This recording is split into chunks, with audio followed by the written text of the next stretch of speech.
Abre aí comigo o seu mapa do tesouro aí. Lucas 5. Nós vamos ler a partir do versículo 31. Amém. Eu quero falar hoje sobre Jesus, o homem de uma só mensagem. Você crê que Jesus não mudou, querido? Que Ele é o mesmo? A mensagem ela também não mudou.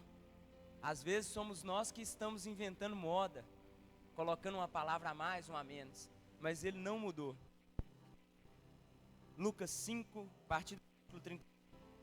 Respondeu-lhes Jesus: os sãos não precisam de médico, e sim os doentes. Eu não vim chamar justos, e sim pecadores ao arrependimento. Pessoal, sempre nós ouvimos tantas coisas sobre Jesus. Todo ano são tantos congressos, tantos cultos, tantos pregadores de fora. Se você não tem na sua igreja, você vai para a internet e tem uma leva de ministrações. Você pode procurar sobre o que você quiser. Se você procurar lá, digitar assim: unção para acabar com a dor de barriga, vai ter alguém pregando, querido. Isso é fato.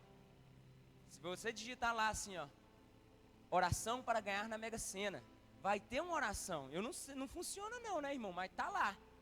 Tem pregação de todo jeito, né? A mais procurada hoje em dia é sobre eu escolhi esperar, né, pastor? Como encontrar a pessoa perfeita, pessoa que vive aos pés de Jesus. Você vai achar de tudo. Nunca se pregou tanto, nunca foi tão fácil encontrar a mensagem perfeita. A mensagem perfeita no nosso século é a mensagem que massageia o nosso ego. É aquela que faz a gente entrar na igreja, chué, e sair com um sorriso. Mas às vezes eu me pergunto, será que essa é a mensagem que está no coração de Deus? Será que a mensagem que faz você entrar cabisbaixo na igreja e sair sorrindo, de fato é a mensagem que está no coração de Deus? Nós comentávamos aqui na igreja, o pastor Denner, eu acho que falou algo semelhante, o pastor Emerson, e eu também trouxe algo nesse sentido. Infelizmente nós vivemos em um tempo, em uma leva dos, talvez os piores cristãos de toda a história. Porque nós somos aqueles que têm tudo e não dão valor às vezes em nada. Já pensou, tem base que aqui tem uma Bíblia? Tem base que eu não preciso, eu não sei tocar violão, não sei, só toco cachorro, gato, periquita, esses negócios. Não sei tocar uma bateria, eu não canto igual o Kevin. Mas se eu quiser, querido, eu ponho qualquer um para cantar aqui, ó. Você tem tudo. É fácil, querido. É tão fácil que eu tenho certeza que existe um homem ou uma mulher aqui que já entrou no quarto sem nada, sem celular, sem ninguém cantando, e já saiu chorando, cheio da presença de Deus. A gente não precisa de muito, mas nós inventamos muito e chegamos em um tempo que nós ficamos sem nada. Nos esforçamos, dedicamos, quando o evangelho é simples e a mensagem ela não mudou, ela é a mesma. E hoje eu quero trazer uns textos que vão mostrar de fato que essa mensagem não mudou. Se você pode aí, abre aí, vamos fazer uma sequência. Abre aí comigo em Mateus 3.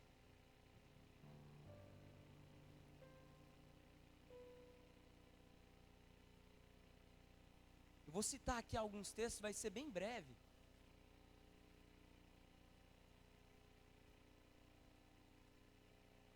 Vai lembrando aí, Jesus, o homem de uma só mensagem. Mateus 3, a partir do versículo 1. Naqueles dias, apareceu João Batista, pregando no deserto da Judéia, e dizia: arrependei-vos, porque está próximo o reino dos céus. Esse é o primeiro ponto em que João Batista, ele surge. A Bíblia fala que ele apareceu. Do nada o ministério dele explode ou acontece. É como quando você conheceu Jesus na sua vida. Eu não sei você, mas quando eu olho para a minha conversão, eu não vejo nenhuma perspectiva de ter dado certo. Foi meio que de repente. Ele chegou, se apresentou para mim, eu aceitei ele na minha vida e surgiu. Uma nova criatura, ela surge. Ela acontece. Ela é como um milagre da natureza. Então foi assim que começou na vida de João Batista. E a mensagem que ele pregava era o quê? Arrependei-vos. Agora vai comigo aí em Mateus 4, aí no próximo capítulo. O versículo é o 17. Vai parecer um pouco uma jesucidência, amém, querido? Você vai ver que aqui tem uma coisa que é bem parecida com a de João Batista. Mateus 4, versículo 17. Olha só que bacana. Daí por diante, passou Jesus a pregar e dizer: arrependei-vos, porque está próximo o reino dos céus. Parece que Jesus plagiou João Batista. Parece que Jesus foi no Google e falou assim: eu preciso de uma mensagem impactante para o congresso de hoje à noite. E ele digitou assim: qual é a que tem mais visualizações? Na hora que ele clicou, apareceu: arrependei-vos, João Batista, uma multidão de inscritos, alguns likes, né? E outros comentários. Foi lá e falou assim: vou pregar isso. E aqui começa. Se você voltar um pouco nesse capítulo 4, você vai perceber que é o quê? É o princípio do ministério de Jesus Cristo. Agora vamos seguir para outro que não tinha o que falar e pregou a mesma coisa. Vai lá em Atos 3.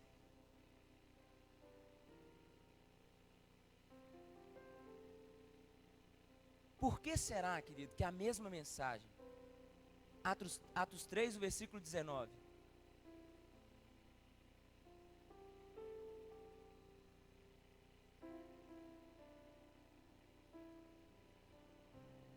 Aqui é quando Pedro está em um discurso, quando alguns homens cogitaram que eles estavam bêbados, quando eles estavam cheios da presença de Deus, cheios do Espírito Santo.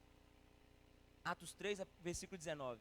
Arrependei-vos, pois, e convertei-vos, para serem cancelados os vossos pecados. Engraçado, a mesma pregação. Quem iria na igreja de Jesus, de João Batista, ou na igreja onde Pedro congregava e ministrava? Talvez você venha na igreja e quando é o pastor Nelson que vai pregar, você fala assim: já estou cansado, de novo pastor Nelson. Ou talvez você venha num culto aí, na hora que vê o Guilherme vai ministrar o louvor, mas de novo o Guilherme. Você vem no culto, às vezes o pastor Denner está ali na porta, cumprimentando todo mundo, você fala assim: mas de novo o pastor Denner? Talvez a gente está cansado de algumas coisas, quando a gente tem que entender que a simplicidade do Evangelho, ela está pautada por uma mesma mensagem funcionar no passado e funcionar nos dias de hoje. Arrependimento. Mas por que Jesus insistiu em uma palavra de arrependimento? Por que João Batista pregou arrependimento e por que Pedro insistiu em continuar essa mensagem de arrependimento? Será que o mundo é um mundo tão caótico, de pessoas tão ruins? Será que o ser humano, o ser humano foi criado para viver chorando aos pés de Jesus? Por que a mensagem ela nunca mudou? Por que a mensagem ela nunca foi alterada em nada? As palavras de Jesus são as palavras de João Batista. Eu acredito que a mensagem ela não mudou, querido, porque talvez ela ainda não tenha alcançado o êxito para qual ela tem sido pregada. Se você está pregando, se você está evangelizando alguém, você ensinou ali aquela pessoa sobre batismo, ela entendeu tudo, você passa para o próximo capítulo. E se você pegar de Gênesis a Apocalipse, e ver também algumas cartas que foram escritas em Apocalipse, você vai ver repetir novamente: arrepende-te, ou arrependei-vos. A mensagem ela não mudou porque ela ainda não alcançou o êxito esperado. A Bíblia fala que em todo tempo nós temos que nos preparar, nós temos que nos resguardar. A Bíblia nos afirma que Jesus ele virá como um ladrão. A Bíblia nos afirma que está próxima a chegada de Jesus Cristo. E em todo tempo nós somos convidados a mudar a nossa vida, a mudar a nossa postura, a refletirmos sobre como temos vivido, sobre todas essas coisas. A mensagem ela ainda não tem tido êxito. Eu não sei o seu coração, mas eu entendo que hoje eu preciso me arrepender. Eu preciso me arrepender, querido. Nós estamos vivendo um momento tão lindo aqui hoje, um momento tão profético, um momento tão cheio da presença de Deus. Se você hoje veio para cá e dedicou em buscar o Senhor, eu tenho certeza que você já entendeu que está dando certo. De repente você veio e só veio passeando. Então você está passando sono, bebeu um leite gostoso, comeu um bolo gostoso, mas ainda não recebeu aquilo que Deus tem para você. A mensagem ela não mudou porque por trás dela existe algo subliminar. Algo tão subliminar que hoje vai ser dito aqui para ganhar o nosso coração, amém? Quero que você esteja atento. Por que o Espírito Santo tem insistido em pregar desde o princípio essa palavra? Vai lá comigo em Jeremias 2.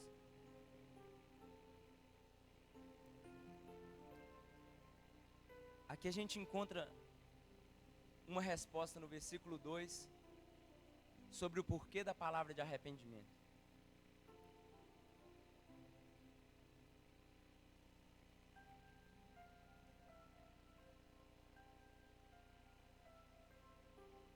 Enquanto você abre aí, deixa eu te fazer uma pergunta. Você já sentiu saudade de alguém? Levanta a mão aí quem já sentiu saudade. Já sentiu saudade?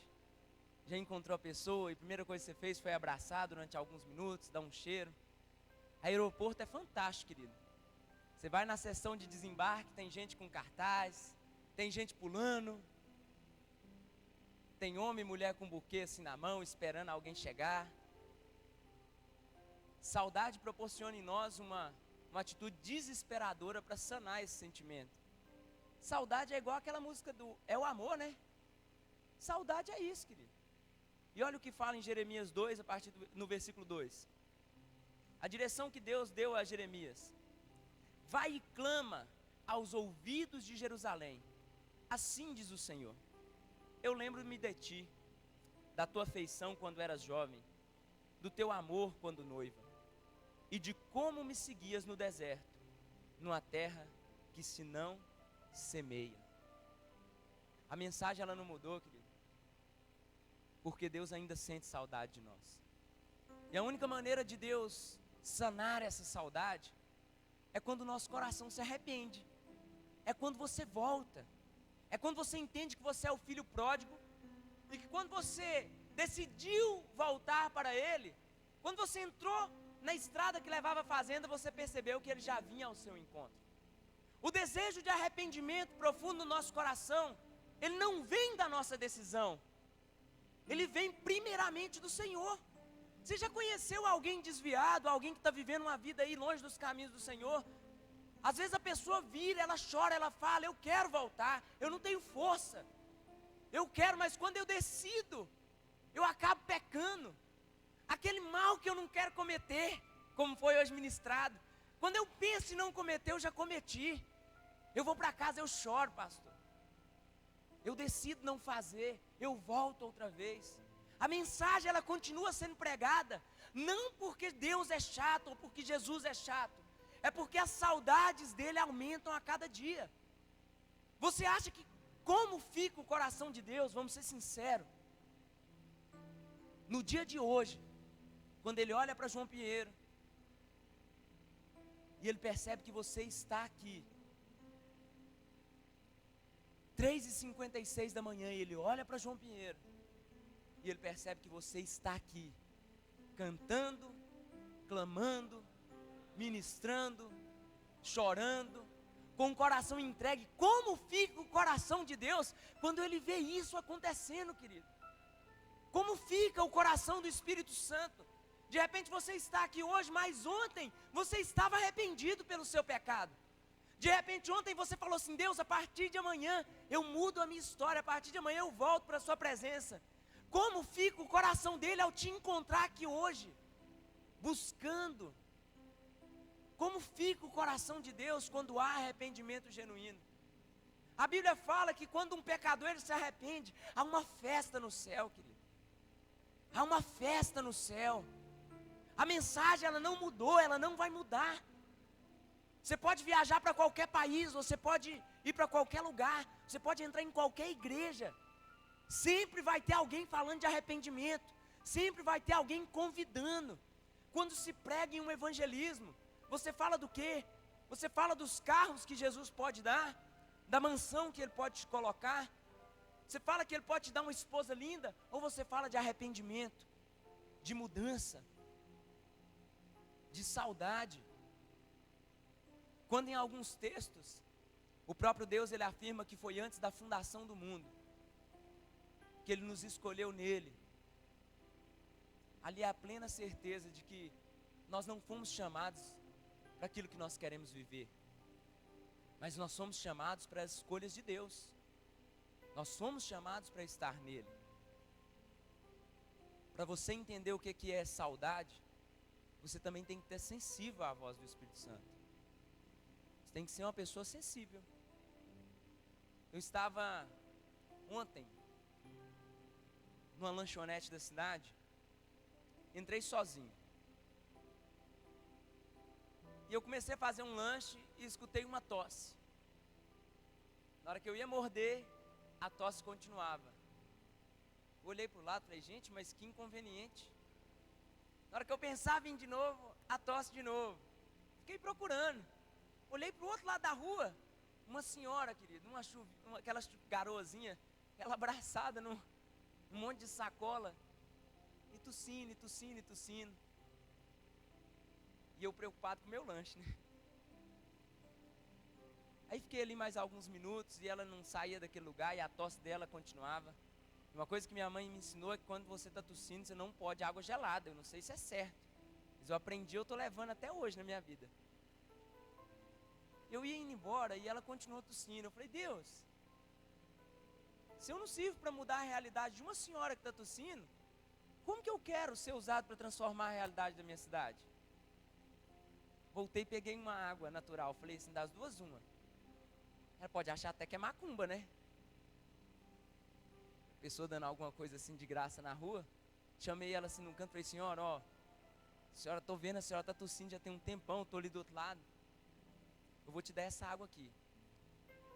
Ela foi, agradeceu, olhou assim pra mim e falou assim, posso te dar um abraço? Eu falei assim, eu tô dando uma água, ganhar um abraço, nada mais justo, né? Pode dar um abraço. Você já abraçou alguém que estava, querido, com todo o amor, eu tô falando isso, amém? Você não vai me julgar não. Você já abraçou alguém que estava com aquele cheirinho de cachorro molhado? Que pegou chuva? Mas foi um abraço tão gostoso, irmão. E aí eu recebi aquela empatia com ela, percebi que houve empatia e entendi um pouco do que é sensibilidade. Sensibilidade é entender que se Deus hoje Ele tem essa palavra para a sua vida, é porque as saudades que Ele sente não é de mim, é de você. Você lembra do começo da sua caminhada? Das primeiras orações? Talvez hoje você está aqui e é um peso ficar aqui. Mas no começo você ia 1, 2 noites, 3 noites, 4 noites. No começo o pessoal chegava na igreja, o pastor chegava, você já estava na porta. No começo, querido, você fazia de tudo para chamar a atenção de Deus. E não era da igreja, você vinha para frente, sentava, pulava. Você pode achar que é até errado o que você fazia, mas você olhava para o irmão do lado, você ainda não entendia nada de aleluia e glória a Deus. Se ele pulava e batia palma, você ia no pique dele, pulava e batia palma também. Porque quando você está em uma, entre aspas, uma disputa, você quer chamar mais atenção que aquela pessoa. E eu não estou falando que você está em uma disputa, mas você é noiva. E se você é noiva, você precisa chamar a atenção do seu noivo. Pastor, quem chama a atenção do noivo é quem enrola, é quem joga a cadeira para o alto, é quem ora em línguas. Não. Quem chama a atenção do noivo é quem tem um coração arrependido, querido. Naquele dia, nós vamos ouvir de Jesus uma mensagem um pouco diferente de arrependimento. Naquele dia nós vamos falar que nós fizemos tanto, e Ele vai dizer que não nos conhece. E quem será conhecido? Será conhecido aquele que tinha um coração puro. Será conhecido por Ele aquele que não se cansou de pedir perdão. Parece engraçados alguns testemunhos. Eu compartilhei aqui uma vez com os meninos. Quando a gente foi para a escola de missões, eu tinha um amigo, ele era muito estranho. No alojamento ele dormia, ele colocava só um papelão no estrado da cama. E ele deitava e dormia naquilo. Eu pensei, isso é um voto, aqui tem tanta gente maluca com tanto de voto. Virei para ele um dia e perguntei assim, ô fulano de tal, ô Fabrício, isso é um voto? Ninguém tinha coragem de perguntar para ele. Ele falou assim, não cara, é porque o meu sonho é ir para o Sudão. E para onde eu quero ir não tem cama. Então eu estou moldando o meu corpo, eu estou me preparando para quando eu chegar ali naquele lugar não ser peso para mim. Aí eu dormia em cima do papelão, dormia sem coberta. Os meninos falavam que o Fabrício fazia muita coisa maluca. Eu falei assim, pois é, que legal. Ele está vencendo, ele está mudando aí hoje para vencer a carne dele lá na frente, para ele não ficar com saudade do cobertorzinho da vovó.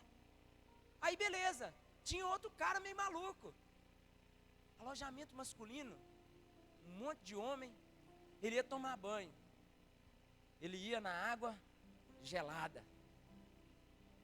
A porta do banheiro aberta. Esse cara é maluco. Aquele tanto de gente lá, ele entrava no banheiro e banho gelado com a porta aberta.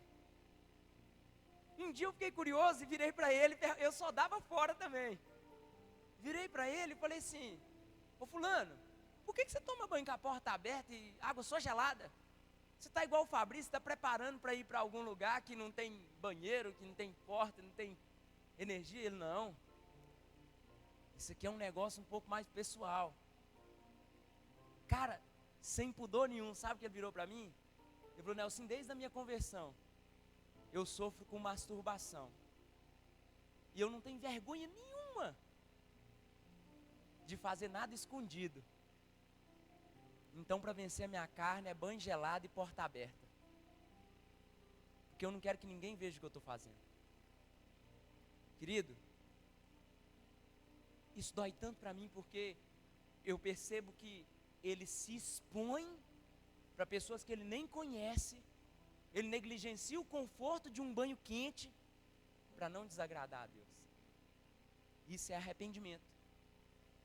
Confessar o pecado e criar artifícios para não voltar a pecar. Mas eu estou pecando no meu coração. Mas não coloca para fora, querido. Não dá margem. Voltar para a presença de Deus. Eu não sei você, mas quando eu leio sobre o filho pródigo, eu percebo um dos momentos mais tristes da história. Porque eu vejo que aquele cara, foi muito doloroso para ele voltar. Foi muito doloroso para ele confessar para o pai, ó, perdi tudo, não tem mais nada. Ele voltou disposto a ser servo, a trabalhar. Ele não voltou para sentar na mesa.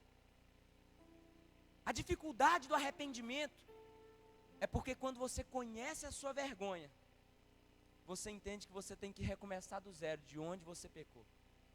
De onde você pecou. E nós estamos em uma noite extremamente, sem medo de errar. Nós estamos vivendo uma noite profética. Você precisa entender que nós não estamos só cantando que existe uma atmosfera espiritual nesse lugar. Nós estamos vivendo essa atmosfera. Ele tem saudades de você. Se você precisa tomar uma decisão de arrependimento, é hoje. Se você tem que voltar, é hoje. Se você tem que aproveitar, é hoje. Hoje, durante a ministração do pastor Jeremias, a gente estava aqui, ele ministrando, e eu lembro que eu dei glória a Deus, ele gritou comigo.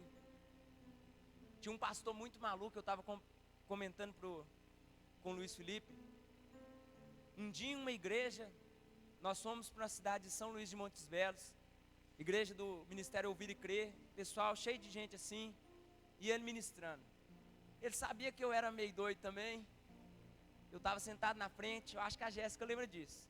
Ele aproximou assim de mim, olhou assim no meu olho, falou assim, ó, se depender, alto assim para a igreja, se depender, não, como que ele falou? Se você continuar do seu jeito, cidades vão morrer, homens e mulheres vão para o inferno. E voltou. E eu olhei e falei, meu Deus, será que esse cara tá... Aí ele passou um pouquinho, ele voltou. Vai continuar desse jeito? Vai afundar com o evangelho de cruz? Ele vinha. E ele vinha me atiçando, ele foi umas 4 vezes. Eu olhava assim, eu sou um cara muito assim, extrovertido. Mas eu pensava, o que a igreja está pensando de mim? Esse povo está pensando que eu sou o pior. Passava um pouco, o Rogério vinha, ele é muito maluco. Vai continuar fazendo isso. Querido, me veio um calor. Eu acho que eu deixei de ser mineiro. E eu levantei e eu gritei na cara daquele pastor. Eu não me envergonho do evangelho.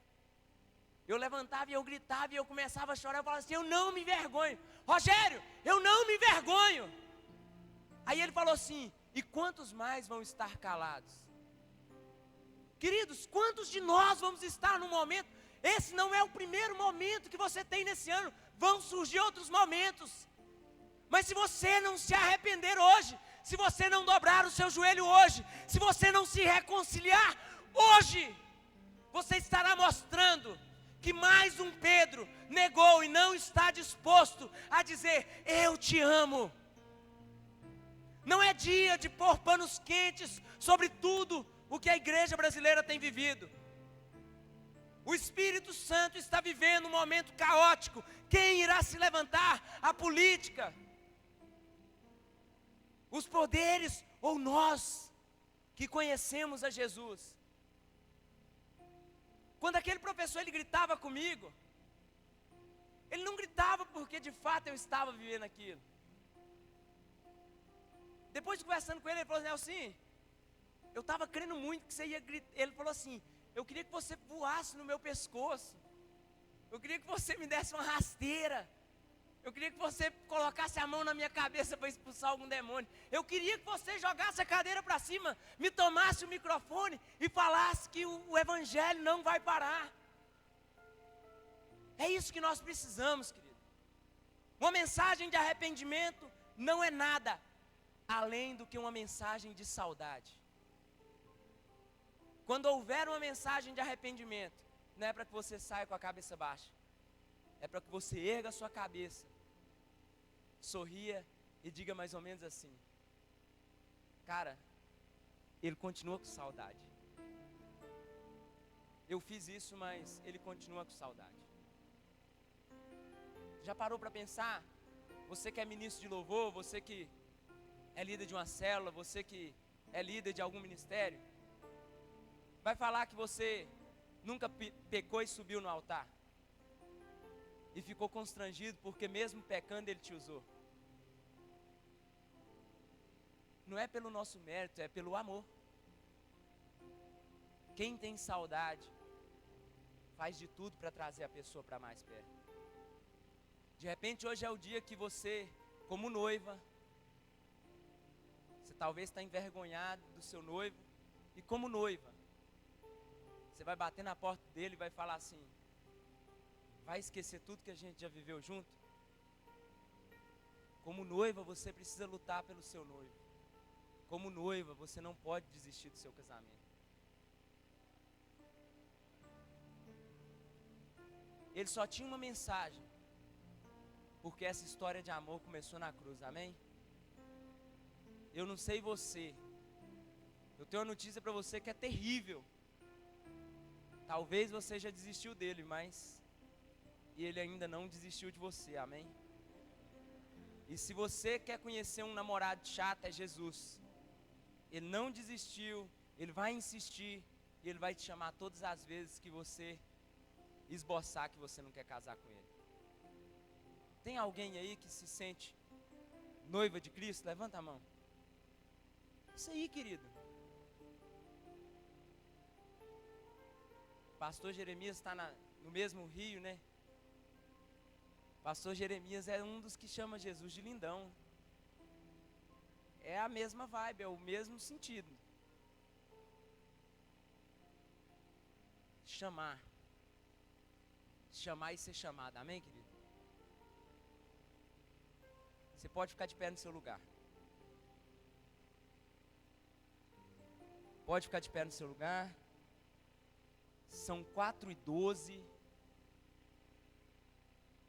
Esse horário, se você quiser anotar na sua Bíblia aí depois, você vai colocar assim, 4h12, a hora da saudade, amém?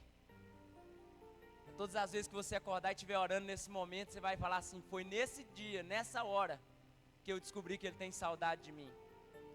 Quando o profeta Jeremias falou para Jerusalém: olha, o Senhor, Ele manda dizer que Ele não sente saudade de você da época que você tinha tudo, mas no momento que a terra era infértil, você decidiu dedicar a Ele. Se você está aqui, está pensando, talvez você tenha algum compromisso, amém, querido? Mas se você está pensando em ir embora, não vai não. Fica aí. Doeu, né? Talvez alguém falou assim: ah, eu ia só esperar e ir embora agora. Mas... ai, querido.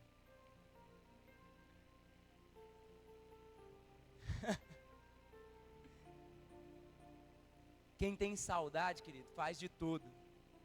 Vai para a porta do aeroporto, fica com um buquê, faz cartaz, faz um videozinho romântico.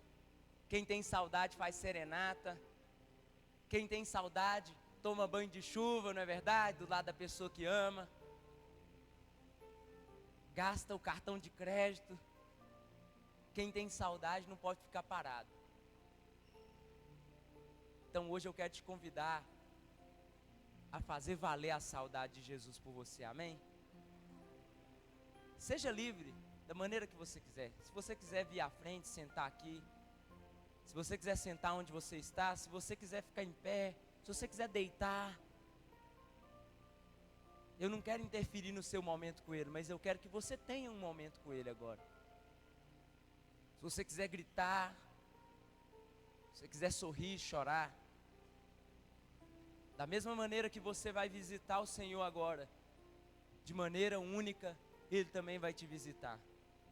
Espírito Santo, nós clamamos para que o Senhor venha nessa noite, nessa madrugada, Senhor. O Senhor que é o amigo do noivo, o amigo da noiva, nos visita. Se o Senhor tiver que nos beijar, nos beija. Se o Senhor quiser nos abraçar, nos abraça. Nos convida para ir ao teu jardim, Senhor. Nos permita, Senhor, sentir o doce perfume que exala do teu trono. Nos ajuda, Deus, a sentir, Deus, que somos amados de verdade. Nos ajuda, Deus, a compreender, Deus, um pouco mais daquilo que o Senhor tem para nós. O Senhor tem saudades. O Senhor tem saudades da sua noiva. O Senhor tem saudades de você, querido. Das primeiras orações. O Senhor tem saudade de você. Da primeira lágrima. O Senhor sente saudade do momento que você foi cheio pelo Espírito Santo pela primeira vez. Você falou o seguinte: hoje eu saio gritando para todo mundo que Jesus existe, que Jesus é lindo. O lindão, ele sente saudades. Porque, puxa vida, Ele investiu a sua vida em nós. Ele investiu a cruz em nós. Ele se envergonhou por nós. Ele se envergonhou por nós. Ele escreveu a maior história de amor. Aquela que será conhecida pela eternidade. Ele te escolheu nele. E Ele te diz: você é o meu filho amado. Espírito Santo começa a nos visitar. Algumas pessoas serão tocadas nessa noite. Algumas pessoas serão abraçadas. Algumas pessoas estão sendo tocadas, estão sentindo que estão dançando com Ele. Ele precisa de mais uma dança ao seu lado. Talvez você vai ouvir um breve sussurro ao seu ouvido dizendo: eu ainda te amo. Talvez você está ouvindo aí no seu lugar: eu não me esqueci de você. Se existe alguém romântico, capaz de todas as loucuras para nos convencer do seu amor, aleluia. Esse alguém é Jesus Cristo. Jesus Cristo, aquele que te ama, aquele que nos ama.